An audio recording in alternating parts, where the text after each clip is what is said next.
Hello everyone. तो आज मैं फिर लेकर आई हूँ घर में पड़े पुराने वेस्ट कपड़ों को रीयूज करने का यूनिक आइडिया। अक्सर हमारे घर में कुछ पुराने कपड़े पड़े रहते हैं, कोई कुर्ती जो छोटी हो गई हो या फिर जीन्स जो फट गई हो। पर क्या आप जानते हो कि हम इन बेकार पड़े कपड़ों से बना सकते हैं एक सुपर स्टाइलिश ट्रेंडी बैग। इस वीडियो में आप देखोगे कैसे ओल्ड क्लोथ्स का यूज करके बनाए गए हैं टोट बैग, स्लिंग बैग और क्यूट मिनी पाउचेस, जो ना सिर्फ देखने में क्लासी हैं बल्कि एनवायरनमेंट के लिए भी बेस्ट चॉइस हैं। ये बैग्स कॉलेज, शॉपिंग, ऑफिस या डेली यूज के लिए बेस्ट चॉइस हैं। थोड़ी सी क्रिएटिविटी और थोड़ी सी स्टिचिंग और आपके पास होगा एक यूनिक हैंडमेड बैग जो मार्केट के बैग को भी टक्कर दे सके। और सबसे खास बात, ये आइडिया बजट फ्रेंडली है और जीरो वेस्ट लाइफस्टाइल को प्रमोट करता है। अगर आप भी अपने घर में पड़े पुराने कपड़ों को न्यू लुक देना चाहते हैं तो ये वीडियो लास्ट तक जरूर देखना।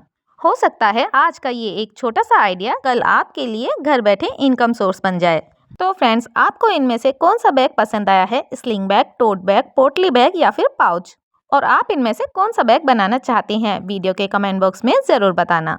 अगर आपको भी ये यूनिक आइडियाज पसंद आते हैं तो हमारे चैनल राहुल सेंटर डिजाइन्स को जरूर सब्सक्राइब कर लीजिए। फ्रेंड्स, मैं मिलती हूँ आपसे नेक्स्ट वीडियो में। तब तक के लिए हंसते रहिए, मुस्कुराते रहिए। Thanks for watching.